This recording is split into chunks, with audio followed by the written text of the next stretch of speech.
बिना माइक के सुनाना तो अजीब ही लगता है। नहीं, वो बाद में हो सकता है कि लोगों ने उसे ले लिया होगा, या एक सेम इंट्यूटिव कोई बात मेरे जहन में चल रही होगी। आर्ट कुछ इसी तरह का है मेरे ख्याल से। चीज़ें फिक्स नहीं होती हैं, कई बार रिपीट भी हो सकती हैं, होनी चाहिए। एक ही समय में दो व्यक्ति, कम से कम दो व्यक्ति एक ही बात तो सोच ही रहे होते हैं इस पूरी दुनिया में, कम से कम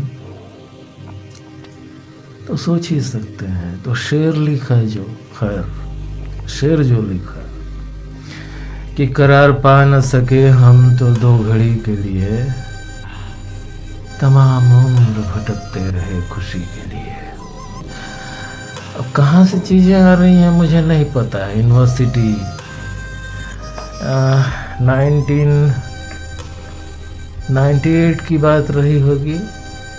हाँ, कलकत्ता यूनिवर्सिटी का कैंपस, उसके अंदर की कैंटीन, और मेरी डायरी और मैं लिख रहा था। शायद वो एक लड़की जिसे मैं पसंद करता था, वो दूसरे किसी टेबल पर किसी के साथ बैठी हुई थी, और मैं दूर अकेले बैठा हुआ अपनी डायरी के साथ मशगूल था। मैं लिख रहा था, करार पा न सके हम तो दो घड़ी के लिए, तमाम उम्र भटकते रहे खुशी के लिए। और आगे की लाइन अगर आप सुने तो, अंतिम जो लाइन मैं सुनाने के लिए ये सारा प्रपंच रच रहा हूँ, वो सारा प्रपंच जो रच रहा हूँ उसे मैं वाकई सुनाऊंगा, ठीक है। अब जो सुनने वाले लोग होंगे वो तो सुन ही लेंगे, बहरे लोग कभी नहीं सुनेंगे, और बहरे लोग कभी नहीं सुनेंगे, है ना, क्योंकि ईश्वर ने उनके पास सेंस नहीं दिया है। देखिए, दरवाज़ा कोई खटखटा रहा है इतनी तेजी के साथ, उसके अंदर ये सेंस नहीं है कि मैं कुछ कर रहा हूँ। मैं उसके सेंस का ख्याल रखता हूँ, लेकिन वो मेरे सेंस का ख्याल रख ही नहीं सकता, उसके दिमाग के अंदर ही नहीं है। वो फीलिंग ही, वो तत्व जो उसके अंदर है वो नहीं है ही नहीं है।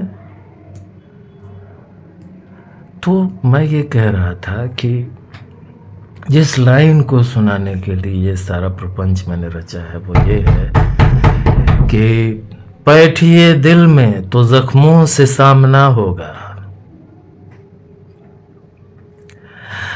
बैठिए दिल में तो जख्मों से सामना होगा, वक्त वे वक्त जो खाए हैं दोस्ती के लिए।